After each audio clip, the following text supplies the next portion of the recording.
every time a friend tells me, texts me, calls me, and tells me that they're dealing with an autoimmune issue. Okay. This is not medical advice. I'm not telling you all that this is the only solution, but personally, I was diagnosed with ulcerative colitis when I was 26 years old. I never had another issue until miraculously the same time I was opening our new company. Then all the stress was happening. Then it was turning into Crohn's. I had never had another issue. And then on top of that, I was having the back issues. I realized through this process that my body deals with stress. I mentally check it out. I go to that brown space in the brain that you were talking about where it dulls out any of the feeling and the emotion, and I ignore it and I don't recognize it. I genuinely don't even know there's a problem, right? Until the body starts screaming from the inside out. And your autoimmune issues are often, yes, they can be diet related. Yes, they can be exercise related. But here's what I've learned. Guess what we haven't found? The gastro doctor thinks I'm a miracle. And he's a friend of mine. But he literally says I'm a miracle. I'm like, I'm not a miracle. I am literally just somebody that's been testing what works and doesn't work for my body. And so I go through I have an autoimmune checklist that I give people. And it's, hey, what's your vitamin D levels? Immediately, what are your vitamin D levels? You getting sunlight? Are you going outside and actually being in nature in any capacity? Are you grounding yourself? Are you finding the sun in the morning with some time? Are you exercising? And then I start saying the cold therapy, to your point. And I love this. And I love the ice cold leader. I like what you're doing because it pulls so many of the things people need to understand. It's simple if you just start doing it. And it's not hard. It's hard. Don't get me wrong. It's hard, but it's like, it sounds like it's too simple, but the autoimmune stuff, all the health issues that start to dissipate because the brain and the gut and the body and the energy of earth are all coming in alignment. It's really, really valuable. I know you generally like to keep your you can keep going as long podcast as you have enough time. I do, because you hit on a couple other things that, since you brought them up, autoimmune. The original study for Wim Hof method and cold exposure was on autoimmune disease. It's hard to say that cold exposure cures autoimmune disease, but cold exposure cures autoimmune disease. The studies are out there, right? And that's the first thing. And I don't know if you knew that study or not, but that was the original. I don't know the study. I don't know the study, but I've had eczema on my skin since I was a baby. Ever since I started doing the cold therapy, I have zero. Yep. I mean, these are all little things that are happening. It's inflammatory responses in the body. It is, I am a walking testament to utilizing this stuff. So that's the first thing, right? So the autoimmune and the cold are inextricably linked, okay? In the best ways. We talk about heredity. Well, everybody in my family's had autoimmune disease. And every time I go on a podcast, when this comes up, I kick myself for not finding the exact numbers, but they are something in the ballpark of like 2% of the world's population, not America, 2% of the world's population have true hereditary diseases. Like, that's not a lot, it's the millions, but over the, however many billions of people are in the world, right? So what does that mean? Why has everybody in my family then had autoimmune disease? Well, because we learn behaviors create these diseases. That's why. So, everybody in my family's had cancer, so I'm doomed to have cancer. Yeah, everybody in your family has smoked for as long as they drink too much, or they're overstressed, or whatever it is. That's why. Change that, and now heredity has nothing to do with it. Final thing on the back thing, and this is it goes to in the book. So the new book, Ice Cold Leader, we broke it down to part 1 and part 2. Part 2 is essentially the old book. So you still get the process, right? But now there's context in front of it. So that said, I mentioned a guy named I cite a guy named Dr. John Sarno. And he's since passed, but he talked about healing back pain. That was the name of his first book. And he was an MD. And what he concluded was that back pain, again, there's some small percentage of the population has true structural back issues. The rest are caused by, and you brought this up, unacknowledged emotions. He called that the unconscious mind. And that goes to my process, the importance of recognizing and admitting your emotion, not being ashamed of it, saying, well, I feel this way. It's just how I feel. It's allowed.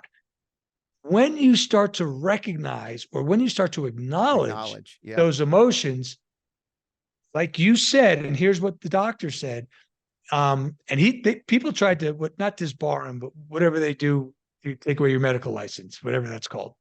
Like they really went after him, and it went to court. And it just so happens the judge in the case went to Dr. John, one of John Serrano's lectures, and healed his back pain. And he was like, no, he's not a quack. I went through his thing. Anyway, it's an interesting story.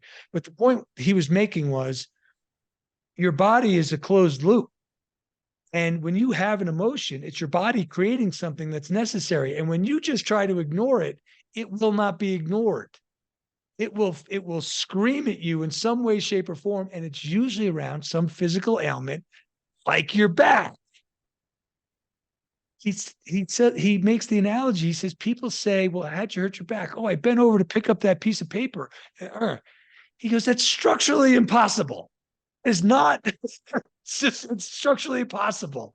So again, when you talk about your back thing and the ice, but it was mostly around starting to acknowledge these things. How am I feeling?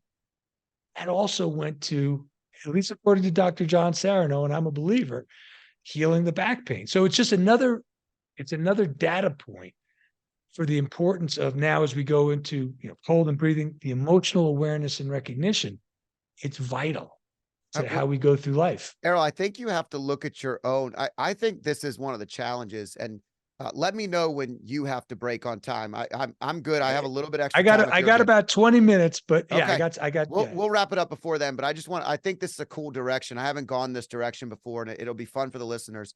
What I think is very interesting is I became a research project for myself. So you go through life and everybody tells you what to do. You start the first 18 years of your life. Your parents are leading you. They're telling you, you should do this, you should do that, you should be this, you should be that. Then you go to college and you have professors or whatever, you go in the military, whatever it is. And people are telling you again what you should do. Then you go and you have your first ailment and you go and get medication and they just say, oh, take the medication. It doesn't treat anything. It just, so, and again, sometimes you need medication. Sometimes you need a reset that goes beyond the norm.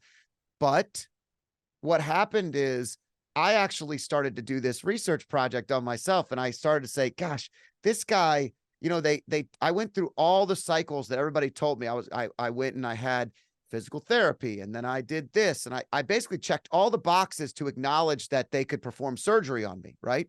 That's all I did was check all the boxes so a surgeon could operate on my perfectly aligned back that could still do all the things it was doing before.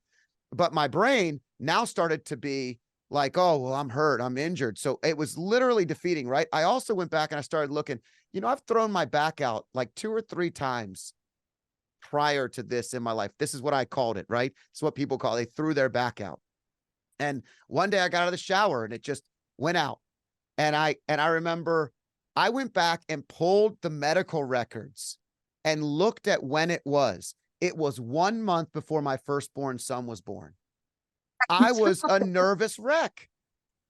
I mean, like I started to actually do the research project and look at myself and say, Scott, what emotional thing was happening? And you know how many times I bring this up to people I'm talking to and they're like, I don't have anything in my life that's bad. I don't have any stress. I'm like, you haven't taken the time to check in to really understand. It might be that your mom's sick, or it might be that your kids aren't reacting the way you want them to, or you're worried about their college, but it's something. And it's not a competition. It Right. doesn't have to be this major life issue. It could be something little. I don't like my love handles. It could be that small. It's what it meets you where you are. It's not a competition. Oh, well, I didn't go through war, so I don't have the right to be. No, that's not it. The second we start in our own mind equating our stress with other people's stress or the cause of the stress, we've lost, right? Because the things that stress you out aren't going to stress me out, and the things that stress me out are not going to stress you out. That's the first thing. The other thing is the power of the mind. It gets overplayed a little bit, but it can't, you can never overplay it. I've heard people, I love people who say, what's the placebo effect? And I say, thank you for bringing that up. Let's talk about that. So you did something or took something that you're claiming was irrelevant, but since we thought it would help, it helped. Yeah. So that's ridiculous. Listen to what you just said. The mind thought it and it created it. Shouldn't we have more of the placebo effect? What happens if that's what we thought about everything? If you just acknowledge the naysayer, literally just acknowledge who mocked the placebo effect, just acknowledge, yeah, the mind did that. Well, what happens if we just voluntarily tapped into that all the time? That's pretty powerful stuff, right? Yeah. And that's what checking in is. It's So- the power of the mind to recognize things. So, Errol, now we're going to the doctor and we should be requesting the placebo. Can I Right. please have the placebo? Give me the I'll take placebo. the Tell me, placebo. right. If you like clips like this, I have a similar clip here. And if you want to watch the full video, click here.